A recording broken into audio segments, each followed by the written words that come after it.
Occult Confessions is brought to you commercial-free through the generous support of our patrons.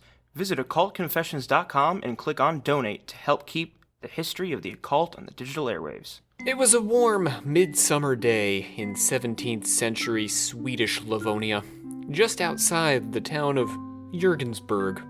The night before had started the great celebration of the birth of St. John, with people from across the countryside gathering to dance around a tremendous fire, which would burn all through the night and into the next day. Some, hot from their dancing, had gathered at springs in remembrance of John's baptisms in the secret woodland order that Jesus of Nazareth had famously joined. These festivities had replaced more ancient pagan customs from times long since forgotten, and there were rumors that at least one of these nocturnal gatherings had taken on a less than strictly Christian character among a group of teenagers splashing and wrestling in a spring on the southern edge of the forest. But this was only natural, and there would be more than enough time for penance later, after the midsummer revelry had ended. Besides, who could blame them, with the spirit of indulgence only just hitting its stride as midnight passed and the sun peeked over the horizon, transitioning St. John's Eve into St. John's Day. In the afternoon, the good people of Jürgensburg gathered to pass great baskets of pickled fish, slather fresh potatoes in cream and chives, eat cheese, and get drunk on beer and vodka, a party that would last into the night. While the villagers and farmers heartily enjoyed themselves, the feasting was not without a certain hint of caution, perhaps even reserve. Because the year before, the harvest had been very poor, the fishing sparse, and the winter had been hard. Early signs from both field and sea foretold that their luck had taken a turn for the better, but there was no way as yet for the Livonian revelers to know for sure. There was no way to know for sure, that is, for everyone except Thiess of Kaltenbrun. 80-year-old Thiess was an eccentric character who wandered about Kaltenbrun and its surrounding region in what we call Latvia today, acting as a healer and a charmer. He cured and blessed livestock, stopped bleeding through magical means, and used another spell to ward off wolves. Thiess was not a regular attendee at his local Lutheran church, but all the same he considered himself a loyal servant of God. And it was this loyal service that made him so sure of the Livonians' coming harvest. Because, you see, he had, on St. Lucia's night, the previous December, done battle with a band of witches. These servants of the devil had attempted to carry seed grains and fruits and livestock down into hell to curse the good people of Livonia. But this time, Thiess and his friends had stopped them, and he'd gotten a broken nose for his trouble, whacked in the face by a witch combatant. Thiess was one of an elect band of warriors who protected Livonia, as did similar armies in both Germany and Russia, by transforming into wolves and journeying into hell to take back the seed grains and save the harvest. Thiess was, by his own admission, a hound of God, the Livonian Werewolf. My name is Rob C. Thompson. I'm here with Jacob Wheatley and James Kaplanchis, mouths agape at that opening. Thank you, gentlemen. Hold on, I just need to pick my jaw off the floor real quick. Gotta put that back into place for a second. Oh, man. All right, I'm good now. Are you ready for this guy? This is intense. I am completely on board with all of it. Okay. So to remind our listeners, for those of you who care, Jacob is our Knight of the Dangling Serpent. James is our Captain of the Table. Olivia's got today off. And this here is Occult Confessions. We, the members of the secret order of alchemical actors, do solemnly commit ourselves to a full and honest telling of the history of the occult as far as we know it. That was a testosterone-filled It was very basic. manly, opening. Yeah, very manly. We usually have at least one of the females with us. This may be our first all-male. I think the first so. time wow. And we're beginning perhaps the most masculine of topics, magical warfare. And werewolves. That's a I thought you were going to say It's werewolf. a man sport. Yeah, well, we are going to get to some lady wolves. Oh, But I agree. Generally, men are associated with the werewolves. thank you. Sort of like the male version of the witch, and during the witch crazes, the men were accused of being werewolves. So I guess it's appropriate. Thank you. I was once convinced of being a werewolf. I'm convinced you Convinced are that still you a were a werewolf. werewolf? I was not convinced. I was told that I was a little too werewolfy Yeah. by a girl who claimed to be a little vampire-ish. And so we had to part our ways. She broke up with me because she had read the Twilight books She said, and said can't that I be was more together. of a werewolf and she was more of a vampire. And that we just weren't compatible. And I smelled bad to her. I think I'm going to go out on a limb. It might have just been the smell that It might have been the smell, partly the hair. She just was trying to be nice. I'm willing to see this as a supernatural star-crossed lovers situation. Yeah, well The then one that got the vampire that got away. I think you should write the screenplay. With your permission, James. Absolutely. This is based on your life. Okay. Let's get into this. We got to do our 3 plugs before we start talking Livonian Werewolf. First, we want to mention Patreon. We are going to be posting some bonus material for each of our Magical Warfare episodes, starting with this one. So yes, again, we are beginning our 6th series here on Occult Confessions, and it is that's crazy. about magical warfare. I know, we're like episode 35 or 36 or something. We're deep into this now. Yeah. Oh, the passage of time. So back to Patreon. We're gonna have this is something we haven't done. Haven't ever done before. But I'm gonna create a little sort of like a bonus werewolf stuff that we're gonna discuss after the episode. That is only gonna be for our patrons. And while we're on the subject, our friend Rachel over at Life Mancy Magic, has become a patron. Oh, Cool. Oh, thank you so much. Yeah. Cool. I've been like following her on Instagram. All of her posts they're just very witchy and wholesome. Yeah, she's got that vibe, right? She does. Witchy, wholesome vibe. Yeah. We have the best patrons. I love all of our patrons. Yes, and podcast friends. And podcast friends. Yeah. Yeah, that too. Hey, Rachel.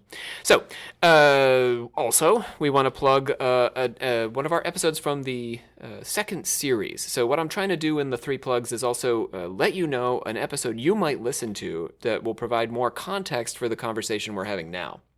So that is our Women of Wicca episode. I don't have the number offhand, but if you go to our 2nd series, you'll see it's called The Women of Wicca, and one man, because there's one man in that. Anyway, so go ahead and take a look at that episode. Finally, last plug, subscribe to the podcast if you haven't yet for more magical warfare, and review us if you are enjoying. And we read our reviews at the end of every episode. It's like story time or bedtime. Yes, to put us to go to sleep on. Yes. Yeah. Okay. Thank you for bearing with us through those 3 plugs, and on to the Livonian Werewolf. On St. Lucius Day, Thiess found himself in heated combat with a certain Skiistan, a peasant of Lemberg. Most of the people of Lemberg would have been surprised to hear about this altercation, because Skiistan was, at the time, dead. Well, that seems impossible to me. And yet, they thought he was dead. In fact, he was a witch, and among the crew carrying the Livonian seed grains down into hell in order to curse their crops and starve their people. Ah, I see. It all makes sense now. Yes. How that explanation satisfies you. Yes. Okay. I should have just waited. Oh, he's a witch. That makes sense. Okay. That night, Thiess had stripped naked with his friends in the bushes on the outskirts of Kaltenbrun and transformed. That just sounds like a typical Friday night to me, but okay. The transformed part? Sure. Okay. Different. So, this band of werewolves had marshaled their strength by killing livestock, which they roasted, salted, and ate. Without bread, because they had no means of carrying it. Obviously, if Right. they did, You there said would they have been bread roasted there. it, They roasted it. so they didn't eat it raw. They were No. just They were able to carry salt, it seems, but not bread. They embraced their thumbs to use their tools and cook their food. Okay, cool. So they pursued Skiistan after this lovely dinner, and his fellow witches down into Livonian hell. Now, it actually was Livonian hell. It wasn't like our hell. Because, according to Thiess, there are different hells depending on the region. The Livonians have their own hell, the Germans have their own hell, the Russians have their own hell, and so on.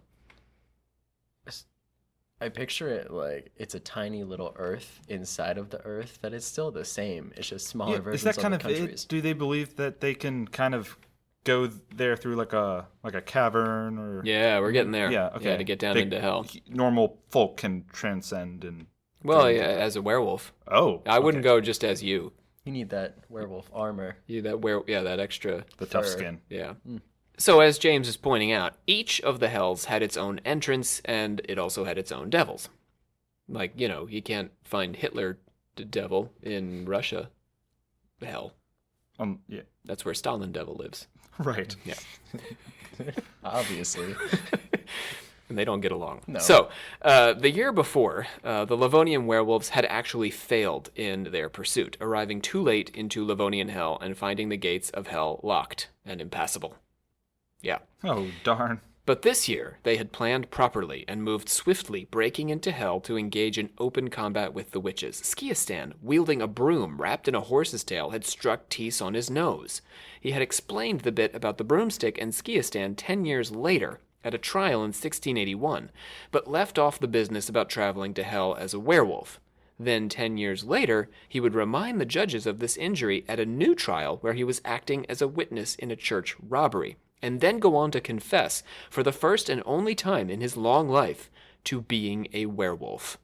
So he's confessing at a trial where he's not even being tried for being a werewolf. There's a separate He issue. just stood up and said, I am a werewolf. Yeah, and the judge was like, wow, what? We'll get to that later. Yeah, we're trying to deal with this church thing. So his judges, who were trying a completely different man for a crime totally unrelated to werewolfism, as we're saying, were shocked to hear this confession, of course, from Thiess. I think he was like on the witness stand. He was old at this point, right? Yeah, and they'd called him up because he'd witnessed this church robbery, and then in the middle of talking about this, he's like, also, I'm a werewolf. I don't think that bodes well for his testimony. I'd imagine at this point in time. If I may ask, what was his point in going into hell? What was he after? To get the grains. Okay. So if he could retrieve the grains, then he could save the harvest. Okay, I see. Got it. So it was out of good. He's a It hound would of have been God. rude to He's just trying to be break helpful. in and Yeah. start slapping witches down there. But Well, they're slapping him. Oh, he would well. slap them if he could. Oh, that's right. He's hit him trying on to the slap. nose. They're getting counter-slapped. So, we also have to bear in mind that the judges don't think this is insane. They think werewolves are real, but they're not talking about werewolves today. And they believe they're servants of the devil. So this stuff that we're talking about here, where he's a hound of God, is a completely foreign idea to these judges. They're like, well, no, werewolves are satanic. There are no god werewolves. And Thiess is like, but Yeah, wait. I'm right here. I don't know what you're all talking about. We're not going to give our listeners, y'all, a faithful translation of the trial text, but we're going to follow the main points of the conversation as it really happened. We're just going to have a bit of fun like we do, but otherwise we're going to follow the main points of the trial. Werewolves cannot abide the devil. No, not a whit. That's why we chase them like dogs and whip them with iron when we catch them. But if werewolves cannot abide the devil, why would they run down into hell where the devil resides? To take back the grains and the cattle and the fruits of the earth his witches stole, so as to save the harvest, Your Honor. And what becomes of a werewolf at death? There are some traditions, especially in Greece, that hold that the werewolf feeds on blood and becomes a vampire when he dies. Something to tell your former girlfriend, James. Okay. Yeah, actually, I'll get on vampires and werewolves can get along. Others simply identify the werewolf as a servant of the devil, and so when he dies, he goes to hell. Thiess's judges expected to hear something like this, that the werewolf goes to hell, but they didn't. A werewolf is buried like any other person, and his soul goes to God, just as the witch's soul goes to the devil. But how can a werewolf's soul go to God if he serves the devil? Take the wax from your ears, Your Honor. The werewolf fights the devil. He doesn't serve him. We track him down and scourge him with the whips of iron. The same happens amongst the Germans and the Russians with their own grains and their own hells. Confess, Thiess! You are a servant of the devil. You have made a compact with him. I'm an enemy of the devil. I've made war with him as a hound of God. You serve the devil! I serve God. You mean the devil! I mean God. The devil! God! Get me a priest! At this point, his judges called in the local parish priest to try and solicit a confession. Thiess, you must confess if you would save your soul. These are only lies you've concocted to cover up your sins. My sins? I'm a better servant to God than your holiness could ever be. Your sermons are fine enough, I'm sure. I wouldn't know in point of fact since I don't go to church, strictly speaking, in a way of walking in on Sunday and listening to whatever happens there. But speaking and preaching are only a battle in the sense of metaphors. I do a man's battle, going hand to hand with the Prince of Darkness. You've spoken your scriptures in the ears of your lambs, sure enough, but you've never boxed with the devil's ears, nor dare I say, have you ever ventured so far as to strike your knee into his netherworldly stones. I wasn't the first to battle the devil, nor will I be the last. And a blessing on every man who takes up the path I've trodden. Do you not want to save your soul from eternal damnation? I'm too old to understand such things. Who knows where a soul goes to when a body dies? Thiess claimed that he had tried to give up his werewolfing 10 years ago, but he couldn't find anyone willing to assume the wolf's mantle in his place. You can't just give it up and not have a replacement. Like Batman. Right, like, does they're Yeah. I don't know anything about that. Yes, passes the cowl. There's Batman too? Dick Grayson becomes Batman for a while. Oh, I had no idea. It's You like guys a know Robin about these Hood things. is like a in training Batman. Oh, Robin Hood becomes Batman. Yeah, sometimes. Robin Hood. Robin. Robin Hood's a different guy. yeah. Did I say Robin? I don't You know. did. Well, I did. Did both of us? Probably. Werewolves. I blame James. Okay. Thiess had taken a jug from a man who had spoken a toast to him, not knowing that the man was a werewolf, and that by taking and drinking from the werewolf's jug, he was accepting the call to transform himself. Sneaky. Yeah, no bites involved or any of this. You just need to drink from the jug. He could then pass this on by speaking his own toast, saying, "You will become like me," and breathing 3 times into a jug, which he passed to the next werewolf. But Thiess was more honest than the rascal who had changed him, and so he'd found no takers. So he would ask you first. Tell us about these charms you administer to the farmers. What words do you use? Sun and moon go over the sea, fetch back the soul that the devil had taken to hell, and give the cattle back life and health which was taken from them. Then I bless them with salt and warm beer. There's no mention of God. Not in the formal wording, Your Honor, no. He's deluded, but not harmful. Certainly not deserving of the stake. Fine. Give him 10 lashes for superstitious idolatry. Next case. So he died after 10 lashes? Well, it was 80, but I don't think he died. It was like a light punishment. It was a slap on the wrist.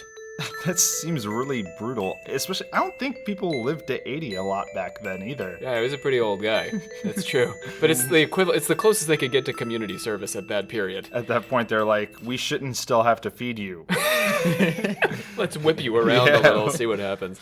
But no, they did not intend to kill him anyway. And I don't think he died as a result. He died shortly thereafter. I'm sure he was 80 years old. Anyway. And half a wolf. Let's talk about werewolves at war, shall we? Oh, that's...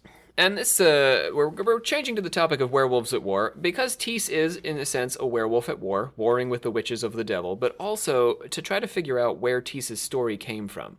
There's a bunch of questions that come out of this story, because it's so bizarre. Was he really a werewolf? Why was his judge so perplexed at the concept of there being a werewolf serving as a hound of God rather than a servant of the devil? Thiess is sort of a very unique figure. We don't see in the folklore many examples of good werewolves serving God by traveling into hell to battle devils. We usually see werewolves in other contexts. So to fully understand how bizarre Thiess is, we have to go into those other contexts. First, let's say how he's not so strange. He was a werewolf at war, and there was a concept of this already before we even got to him in Livonia in the late Renaissance. So, to begin, the concept of warriors transforming into animals was a common one and widespread. There are traditions of, for example, American Indian warriors, traditional African hunters, Norse and Thracian warriors, all engaging in ritual animal transformations in preparation for battle. So hunters, for example, would act out being lions in Africa. We had the wearing of animal skins among native peoples in the Americas, on and on. So that brings us to today's brief history. Now, James, you're going to be handling this for us today, huh? Yeah, I'm Doing up to double it. duty. Okay. All right, let's get to it. This is a brief history of wolf warriors. Fun. Berserkers are probably the most familiar example of the transformed warrior. These Norse fighters may have belonged to a cult that worshipped the bear. Donning bear skins, they would go into a frenzy in battle, howling, foaming at the mouth, and biting their shields. The Ulfhonor, or Germanic wolf warriors, had a similar tradition, except that they wore wolf pelts in place of armor into battle. The berserker frenzy, which was a valuable battle tool, had a fixed duration after which they would become calm and docile. Archaeologists Carl Anton and Paul Ruck argue that the frenzy was very likely brought on by the ritual ingestion of the red Amanita muscaria mushroom. Yeah, they were high. Yeah, this psychoactive mushroom both brought on an altered state of consciousness and endowed its users with an enhanced physical strength. Like bath salts. It was likely used by Nordic, Thracian, and even Persian warriors. The Persians pounded the plant into mortar and mixed it with the blood of the wolf in a special sacrament. I don't know if that's sanitary. Well, If they didn't have the mushroom, they might choose to substitute it with cannabis, which is also psychoactive if taken orally. And for those of you who do not know what cannabis is, it is also known as marijuana. Goosh. I didn't know they had the marijuana in Europe. Apparently they did. Maybe in India or Persia. It was maybe they got it through trade. Yeah. Yeah, I don't think the Europeans themselves farmed it necessarily, but they were all interconnected, so. They got that Kashmir Kush. I don't have the history of cannabis handy here, so I can only guess. Yeah, I'm also guessing. Okay, cool. Let's close this one up before we Yes. guess more lies. Well, that's a brief history of wolf warriors. Good job. Yay. Nice job. Oh, thank you. Yep. And something to think about the next time anyone tries edibles. Yeah, that be careful that you're not gonna transform into another creature. Yeah, some It, sort of- And also be careful when biting your shields. yeah. Well, it all sounds very similar to some things I've seen some people doing, clubs I've been to before. but Really? They probably yeah, bite their lips more than their shields. I don't know. Some of them wear like armor. Really? Oh, Yeah. like That's leather. uncomfortable in the club, is it not? Yes. It For is. your grinding, for your twerking? specifically twerking. Yeah. Yeah, it gets in the way. Yeah. Bangs around a little. Mm-hmm. And they bite their shields. Well, someone else's, but Oh, close enough. I hear you. It seems to me like this was more of an intimidation aspect. Yeah, they were scary. Yeah, like to wear wolf pelts. I mean, I guess you could move quieter and faster, but it doesn't really seem like it protects you too much. It's more of like I'm the predator, I'm on the hunt type of deal. The mushrooms and like the cannabis kind of counteracts all of that like aggression, though.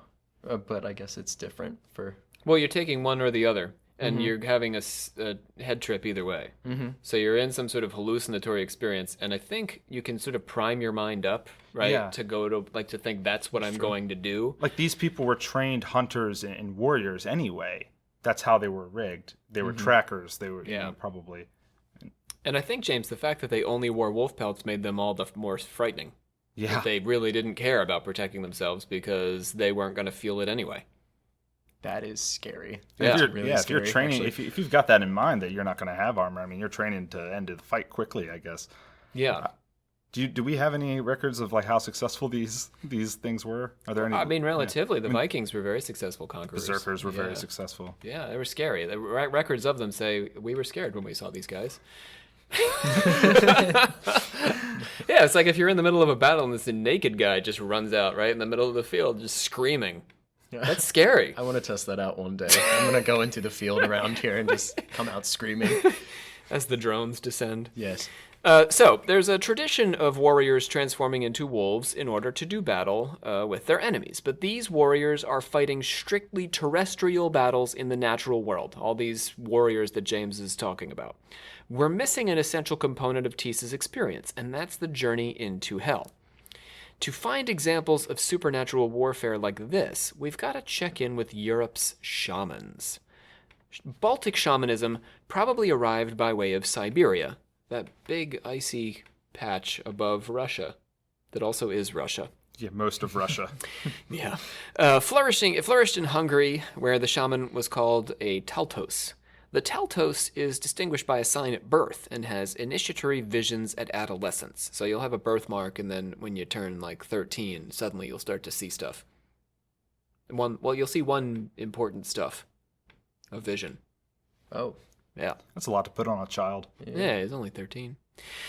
The taltos is born with an extra finger or extra teeth, so you're already having a hard time.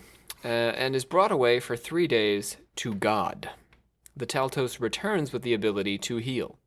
While on this spirit journey, the Taltos' body is carved up to confirm the existence of an extra bone. So they have extra teeth, extra fingers, extra bone. But you gotta carve in to look at the extra bone. Would they survive this carving? Yep, they come on back, because God and healing. The Taltos must climb a tree to the sky and comes back down, completing his trials. So the tree climbing's how you get to God. It's like the final test. Yeah, here's your Jack and the Beanstalk situation. This 13-year-old's got to climb a tree for 3 days. I don't know if he's still 13, but, he's been through a lot, I agree. But yeah, eventually you gotta do that. I wonder how many, people they go through that they think is the Teltos, and then, you tell them to climb a tree, and you're just like, oh, well, I guess he wasn't the Teltos. He dons a headdress, a feather duster, and horns, and carries a drum and a sieve.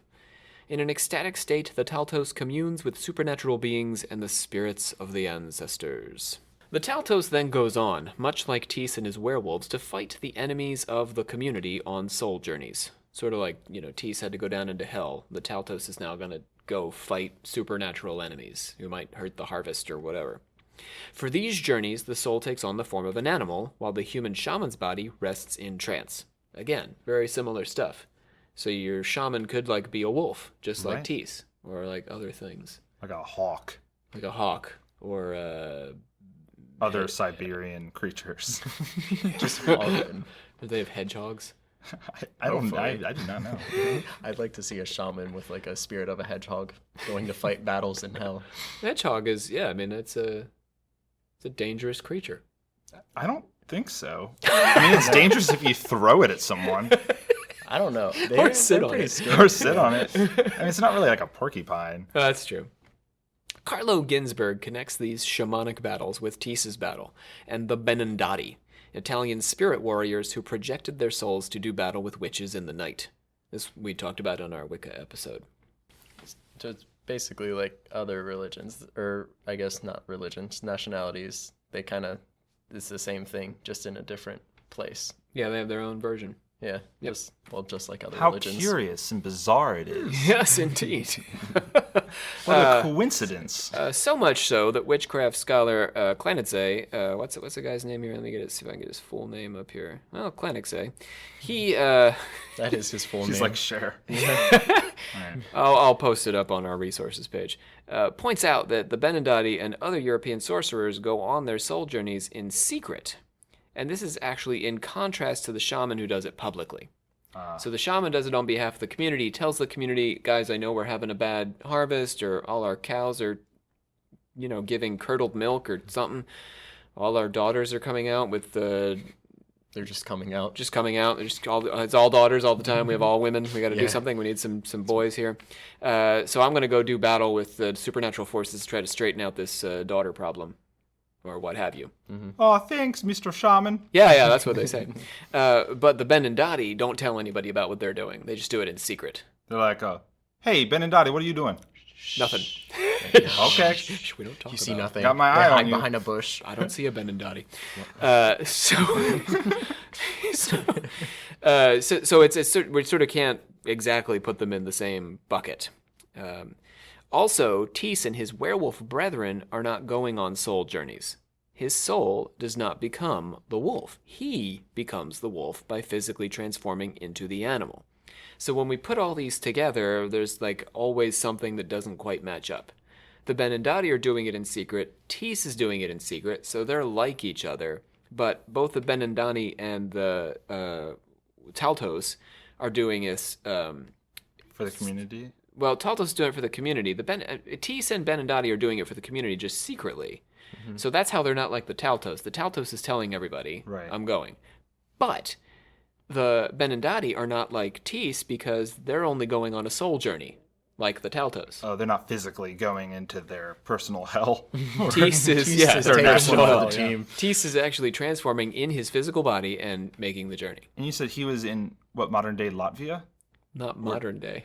Well, like no, but where Latvia? Oh yeah, where is. Latvia is It wasn't now. called Yeah, Latvia. yeah. Back then, right? Yeah. Sorry. I was like, You oh, time did you traveled think to this that? happened last week? So they lashed him. Modern day Latvia, they still They're have still doing lashing that, as a punishment for werewolves. So overlooking that, James does not think that. It was just clarifying. Yeah, guys, thanks a lot. Overlooking this significant feature of the tale, the fact that he transforms in his physical body misses the conflict. Both Thiess and his inquisitors understood his werewolfism as a literal, rather than a metaphorical or a psychological or a spiritual transformation. That was the source of the conflict. They believed he was inhabited by the devil because he could physically transform into a wolf. So, if we're really going to make sense of Thiess's account, we've got to get closer to actual European werewolf beliefs, which requires us to take a step away from the berserkers Taltost and benandanti.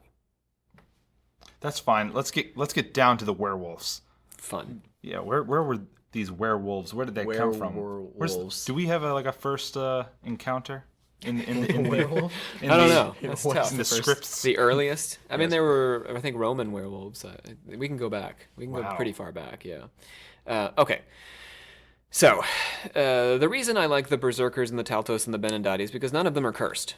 None of them are servants of the devil. All of them are supposed to be serving their community in a benevolent way. They're doing it on their own free will, Right. basically.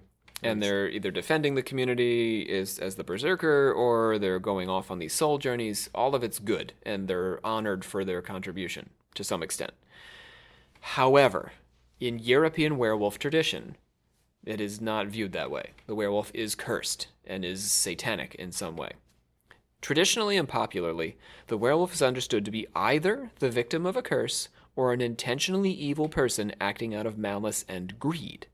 And so we have to wonder if Thiess of Kaltenbrun, despite what he told his judges and the priest, is a werewolf at all, because he's not intentionally acting out of greed, he's trying to help. The folklore around werewolves in Europe stems from a few regions. In England, the wolf was driven out by the Anglo-Saxon kings, and so werewolf lore is relatively rare. English witches, according to early modern superstitions, tend to transform into rabbits, cats, or black dogs. No werewolves. France, on the other hand, has a much richer tradition. The werewolf bounds out of the window on a full moon night, jumps into a spring or well, and emerges a beast. As the werewolves run through the countryside, the devil runs with them and whips them at the foot of every cross they pass. The French werewolf can be cured by stabbing him or her 3 times in the head and drawing 3 drops of blood with a needle. It seems like a lot of work. That is a lot of work.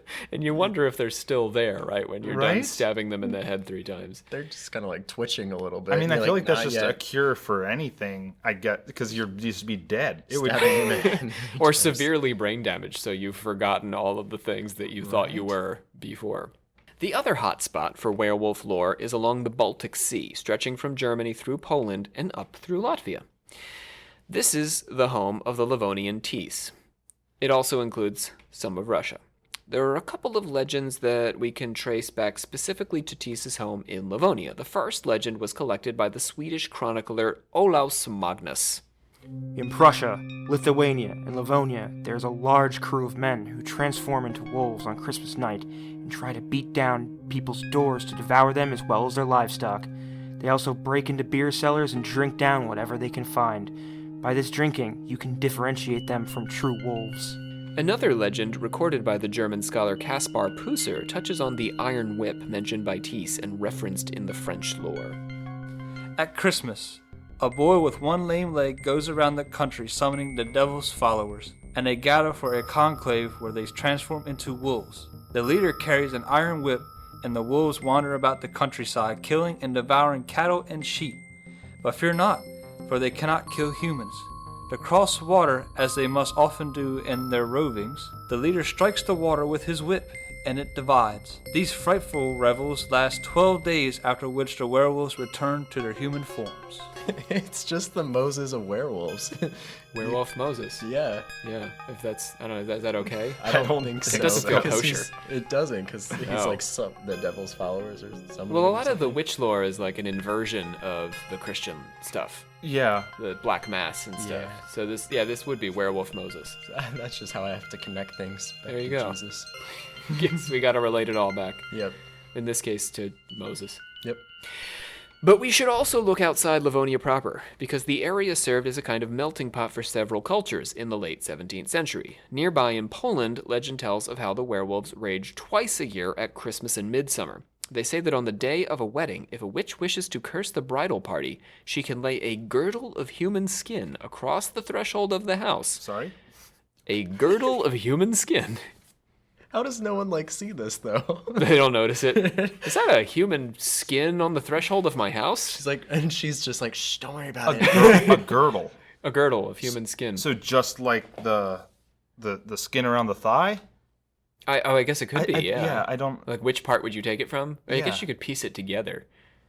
Okay. Were you thinking of the garter that she wears? Oh, yeah, I'm garter. thinking of If that. you oh, I'm That's sorry. All right. different. I thought you Girdle meant is- you could take what's the a girdle? thigh. The and- girdle is a piece of clothing that they wear to kind of just suck everything in your Around midriff. your mid. Yeah. Okay. So if you got a nice piece from your thigh, you could use that do as it. a girdle. I thought about I thought doing that's what it. James was Yeah. saying. Yeah. I also like your image, Jacob, of the witch just peering around the corner of the house as people walk over the threshold. Yeah. And whenever they stop, she's like, No, don't look. Don't worry about that. Don't look at it. That's Don't no look big at deal. it. Yeah, she's like, "Shh, that's nothing. It's a little present. Anyway, so that's how she curses the wedding party. Let's hear from the witch. Arr!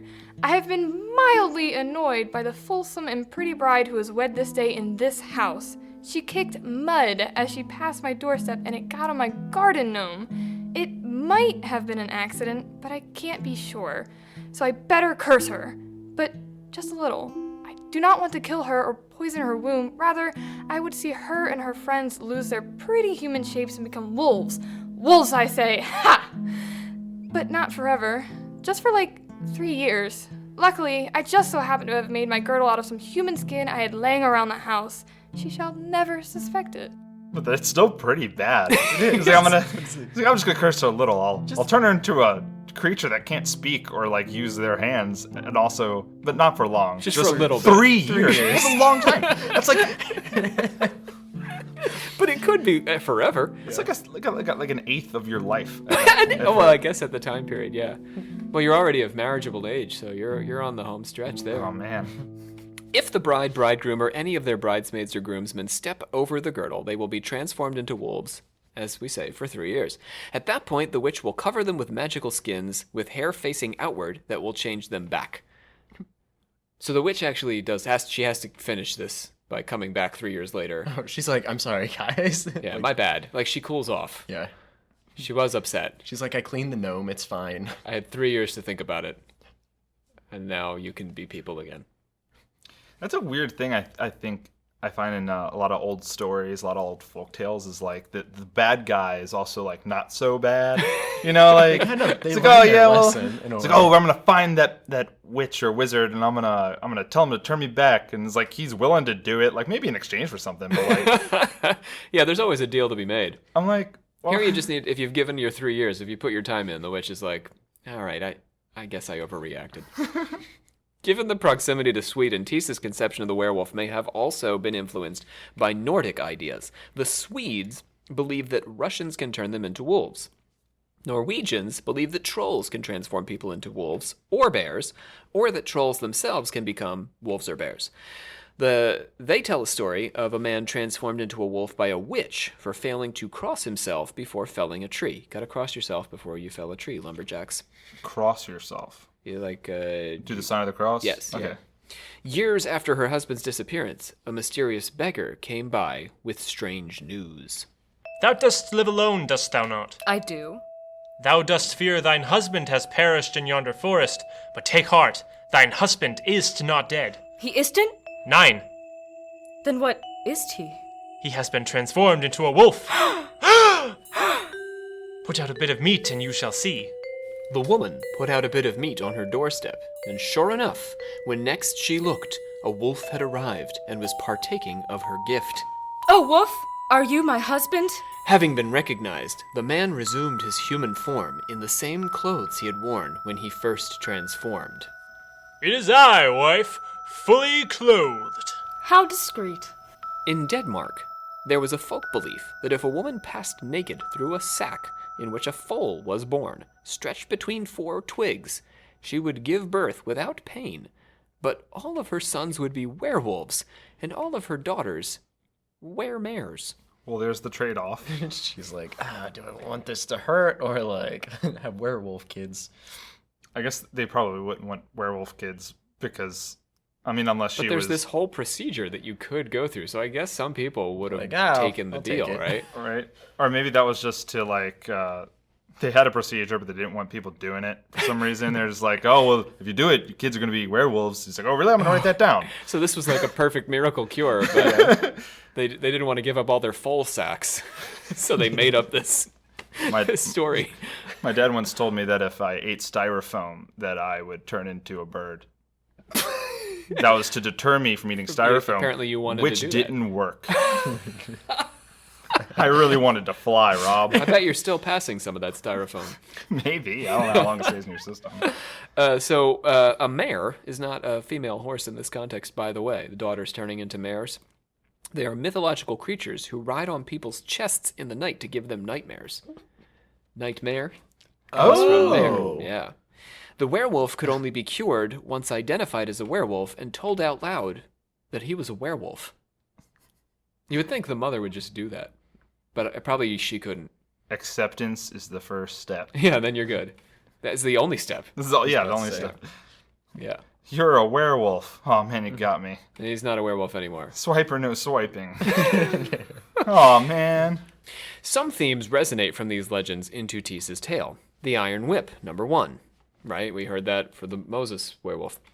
Transformations at Christmas and Midsummer. And the devouring of livestock. Because you gotta devour something. But other themes are a direct contrast. Partnering with the devil and the idea of the werewolf being cursed by a witch or by a mother who doesn't want to experience the pain of childbirth. Imagine being on the same level as like a witch, and you're just a mom who just didn't want it to hurt when giving birth. It seems mean. We're probably the wrong people to comment on this. Probably. Yeah. We need a lady to... But none of the women have given birth, I think, of the occult confessors, right? You guys, we got a Not that I younger know crew. of. Yeah. I've watched it happen. It seems rough. It does seem very painful. Yeah. Maybe the full deal is not so bad. Willem de Blakehoor, in his article on the Livonian Werewolf in the journal, because you can cure it, sorry, I gotta go back to this, because you can just cure it, right? Yeah. By looking at, like, if you didn't want to go through the pain of childbirth, and you birth the kid, and the kid is now a werewolf, you just have to wait a little bit until the kid transforms, and then afterwards, just be like, you're a werewolf. And then it's undone. It's good. Yeah, I mean, like, even if maybe it can't be a direct family member, there is other rules, you just, like, find a friend. Yeah. To bring over. Yeah. And say, hey, you're a werewolf. And then you're done. You're cured. No harm, no foul. Everybody came out okay. Anyhow. Willem de Blakehoor, in his article on the Livonian Werewolf, in the journal Magic, Ritual, and Witchcraft, which is a cool journal, tied Thiess's... If you like journals, I gotta say, let me just... If you like academic journals, it is a cool one. Can you get that name again? Willem de Blakehoor. I mean, the name of the journal? Magic, Ritual, and Witchcraft. Magic, Ritual, and Witchcraft. I'll remember that. He connected Thiess's account back to the lore of the particular region. Baltic legend holds that sharing a cup of beer with a werewolf will result in your being transformed into the beast, and that you will be driven by the devil once you've transformed wielding an iron whip, which sounds like kind of familiar themes in Thiess's thing, except for all that devil stuff.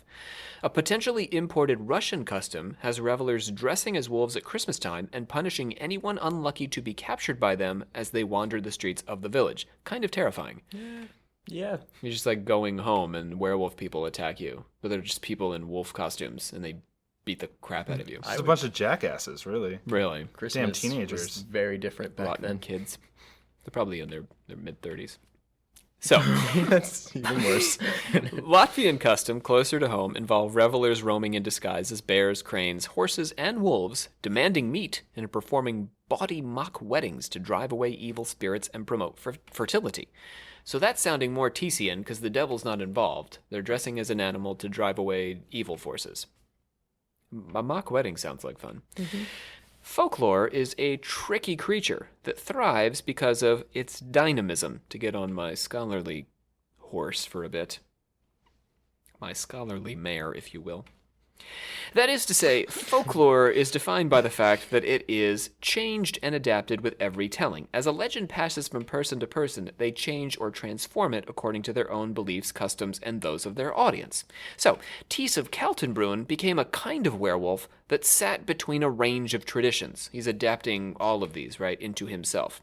There's cursed sorcerers driven by the devil's iron whip at Christmas. There's warriors transformed in order to perform a frenzy in the heat of battle. There's shamans transformed in spirit in order to do battle in the non-material world, and masqueraders transformed in order to drive away evil. Somewhere between all these, we see Thiess, who is none of them, and all of them, all at once. Thiess and his band of werewolves are well remembered by scholars of folklore and witchcraft for the boundary crossing they achieved, as they joined these various traditions together, becoming a unique sort of beast, rarely heard from before or since. A hound of God. That was nice. Thanks. Save me a sound effect later. All right, that's it for our Livonian werewolves. Let's get on to our order of confessors, shall we? Yep. The Order of Confessors. Oh, before we get off so this was mainly Western. This is all Western. Talking all Western traditions. All Western here, yeah. traditions here. Yeah. Do we have any? I was thinking earlier. This kind of reminded me of like kung fu with the warriors. You know, like they try to imitate the various styles of the animals. The animals, and then try to embody them. It wasn't to the same extent, but that's an interesting idea. I don't know. I don't know if there's a connection there. I'm working on an episode about China that I hope to work into our magical warfare series, and we'll see if Kung Fu becomes part of that discussion. Because it's about the secret societies in China and their sort of various religious beliefs. So let's see. Let's see if it comes up. I'd love to talk about some Shaolin monks. The beauty of James bringing things up at the end of episodes, listeners, is that one of you out there inevitably answers him and gives James whatever he's looking for. I really appreciate all of the answers. And confirms him in whatever his suspicion is. James has some sort of like psychic power when it comes to making scholarly connections based on nothing. It's insane. So we look forward to that message. Yes, I do. You when it out comes. there who knows? All right, I'm going to hit the gong now. This is the Order of Confessors. Do you have anything, Jacob? Nope. Cool. Vic Avalon has some nice words for our whole crew of alchemical actors. He wrote us a nice review on iTunes and likes how we keep it fun, even when things get a little dark around here. Sometimes a little more than just a little dark. It can get pretty dark. And sometimes we have a little too much fun, but I appreciate the sentiment. Yeah, thank you, Vic. We are very grateful for that. Okay, now this is one where we're going to have a little of the proverbial egg on our faces here, and it regards AASB. ASB. If you'll recall, a few episodes back, James, you were definitely here for this. We had gotten a review from Imhotep and some numbers, and Imhotep had concluded the review with AASB. And none of us could figure out, because we're all really bad at acronyms here on Occult Confessions, what that referred to. And we came up with things like the, Arizona Accounting Standards Board or something. Bureau, yeah. The Bureau. Yeah. James is now a big fan of the Arizona Accounting Standards Bureau. What is it? Chemical actors? It probably has something to do with us, right? No? As above, Jacob. So below. There it is. Yeah. As above, so below. below. Yes, an occultist sentiment going back thousands of years that should have occurred to us. Jeez. So we have to thank Belteshazzar, 27, and H.A. Black. H.H. Black. Haha, black. Ha-ha. Haha, black. Ha-ha. Feels Back with almost ha. like an homage to Helena Blavatsky somewhere in there. While we're on the subject, we had actually missed an earlier message on Instagram from Belteshazzar, and his message about AASB brought our attention to it, in which he was commenting a bit on Aleister Crowley. These are some of our more popular episodes. Lots of people like the Crowley episodes. And he suggested that, and this is going to get us into more acronym trouble, he suggested, because I'm not good on medical terminology, that Crowley has a TBI from a firework that brought on a dissociative identity disorder. And I think that it's an interesting idea because Crowley definitely does seem to exhibit different personality traits in different circumstances, and sometimes he doesn't seem to remember things he did, and he does contradictory things. So it's an interesting idea. We're doing a Crowley episode in a little bit, which suggests, in this series actually, on the magical warfare, where we connect him to potential British espionage during the First and Second World War. Nice. Which could be another explanation, perhaps, for his dissociative identities, that he just sort of had secret TBI. identities. Okay, so now, I'm going to put this out to you, gentlemen. A TBI.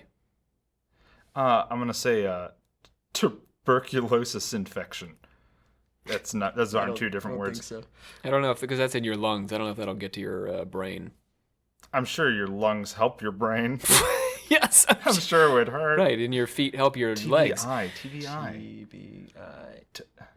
Well, Belteshazzar will be getting back to us. Is the Oh, T. trauma. Yeah, you're probably right. Trauma or trans, and then eyes. I. Well, he says from a firework. So a I firework. assume, So the that's why I firework thought hit it him would in be the like head. Trauma. Yeah, it's a trauma BI. Try to sound smart. It's not what it means. Well, and bringing us full circle, because we mentioned our Rachel from Life Mancy in the beginning. She asked if I have a celebrity crush on Helena Blavatsky. And Sometimes. You heard it here, folks. this just in: Rob admits he has a sometimes celebrity crush on Blavatsky. Depends on whether I'm reading Isis Unveiled or the Secret Doctrine. Oh yeah. If I'm reading Isis Unveiled, no. Secret Doctrine, more so. Okay. Finally, we had a message on Instagram from Stimores. You can correct us on that, Stimores. And I thought this was a fascinating question, and I'm willing to devote some time to it, because it's the end of the episode, and everyone's gotten their werewolves. They got their werewolf filled. And she asked this really interesting question that I started digging into, and I may end up incorporating this into an episode later. We love hearing from listeners about these interesting tidbits, especially in American culture, because that's my main area. Okay, so let me get to this. She asked about the Georgia Guidestones and whether or not they might be part of a Luciferian cult. Now, I know not everyone's heard of the Georgia Guidestones, so give me a second here. I personally had never heard of the Guidestones before, and I've really got to thank Stimores for bringing these to my attention. They're a really interesting artifact in Georgia. Basically, a man working under a pseudonym bought a piece of property and put up these stones with commandments. Stones sort of like Stonehenge stones, big stones. And they were carved with these commandments, not the 10 Commandments, but his own commandments, presumably for future generations about how we should live. So like, when humanity's decimated, we'll go back to these guide stones and they'll tell us how to be. Interesting. In English. Yeah, well, in 8 languages. Oh, what? Yeah. Talented dude. Yeah. So I think that they're for the future, because there seems to have been a plan to include a time capsule, and this also sort of suggests that there's some sort of post-apocalyptic world, right? The time capsule's buried underneath, and something's happened, and few humans are left, and they come back and discover these stones. The 8 different languages include English, Swahili, and Chinese, among others. We are, as I mentioned, planning a series on apocalyptic visions for the end of the year, and so I might be tempted to come back and give a deeper dive on these. But just looking over the commandments and the basic history, I want to mention a few potential occult connections here for our listeners, Stimores. First, they've got a Blavatskyan ethos. The 3rd commandment is to unite humanity under a living new language. This speaks to the unity of cultures and religions that Blavatsky embodied and her acolytes worked toward. Also, Alice Bailey, all those sort of folks. Second, They hint at the New Thought movement, which we haven't talked about on the podcast. Commandment 9 asks us to seek harmony with the infinite. This reminds me of the title of New Thought pioneer Ralph Waldo Trine's book, In Tune with the Infinite. Very briefly, the New Thought movement involved a rational approach to religion that moved past the sort of tribalism of specific denominations and creeds to teach that divinity dwells in all things, but especially in humans, and that our minds can influence our material conditions. Sort of very New Agey. It's like the New Age before the New Age. It's 19th century New Ageism, basically. So when was this? These stones? We know. Post-internet, maybe, because Google Translate for those for the 8 languages. I don't. We'll get a date. We got Hunter in the background here. He's on his device. Hunter, give us a date on those Georgia Guidestones. And while Hunter's looking for that, let me just give the last occult connection that I could discover. And this, I think, is probably the most interesting one. The stones were commissioned under the pseudonym R.C. Christian. And that makes my mind jump immediately to Christian Rosenkreutz, which is the pseudonym of the author of the major Rosicrucian texts. Also, the initials R.C. are often used to refer to the Rosy Cross of the Rosicrucians. Oh. Yeah, so he's using R.C. Christian, Christian being the first name of the pseudonym of the Rosicrucian author, and then the letters R.C. really being a call-out, I think, of Rosicrucianism. But also my first 2 initials.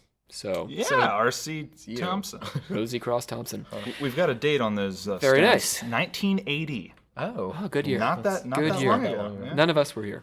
I don't know if it really connects to it or not, but it's kind of interesting how many different like beliefs and stuff like that view or like have this belief that an apocalypse is going to happen, and so many of them are preparing for it, and it's almost like, You think we should get on board here? I don't know. I'm not on board completely, but I think it's interesting how many different religions believe that like there's going to be some end of world thing. Well, a lot of religions are passed through stories, and all stories must come to an end. Whoa. Especially in the Western world, we have a very linear view of things. We do. Yeah, if the world does not end within the year, we will be doing our Apocalypse series. I've got about 7 or 8 episodes, I think, scheduled for the Apocalypse series. I'm hard at work on at least just figuring out what the topics will be, so maybe we'll be able to answer some of your questions, Jacob. Yeah, it's taken from the perspective that we survived the apocalypse. And living to tell the tale. All right, James, are you capable of bringing us on home here? Oh, yeah, absolutely. I've got this. Go for it. Yeah, I just want to say thanks, everyone, for listening. You got to hereby... Yeah, it's not really the... Yeah, I was thinking about doing my own thing. You know, Livia's not here. Oh, so you're taking some liberties. If you don't declare this meeting closed, we're going to be in trouble, though. You gave me that nod, like, we need promoted. to officially close the... Okay, I see. I hereby end this course of action and bring a close to this meeting of the super alchemical secret super order. Oh my gosh, you don't even know what we're called anymore. No. I'm just trying. Are you having a stroke? I'm thinking we need like a new spice. You know, like I'm the captain of the table. I hereby adjourn and declare close this meeting of the secret order of alchemical actors until such a time as we get together and do it again. Yep. All right, I submit to your will, I guess. You know, you're gonna have to. Yes. Have to observe the ritual. Absolutely. All right. So let's talk about the folks who did voices for us today. We did have Hunter Sheeler, who has been in the background doing some internet research for us of late. Thanks, Hunter. Faith Barry, for the first time, was playing our witch today. Thiess was played by our Silver-Tongued Shadow, Brandon Walls, and the judge and the priest were Dan Rosendale and Sam Steen. And finally, we had Bree Litteral and Johnny Cook doing our beggar and woman. Bree, I'm guessing, was the woman. Bree was the woman. Johnny was the beggar. Also, he played the man. Anyway. Very good work there. Joining us in the circle, which was more of a triangle today, I've got Jacob Wheatley, our dangling serpent knight. I'm just the dangling serpent. Our dangling serpent. Yeah.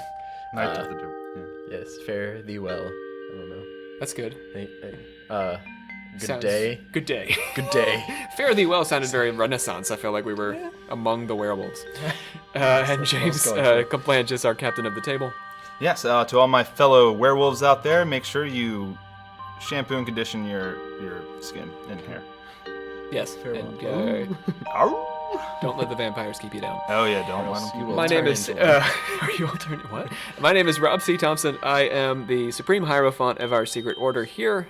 Thank you very much for joining us yet again. And one more time, we're about to record some bonus material on werewolf curses. So join us on Patreon for only $1 a month. You too can enjoy werewolf curses.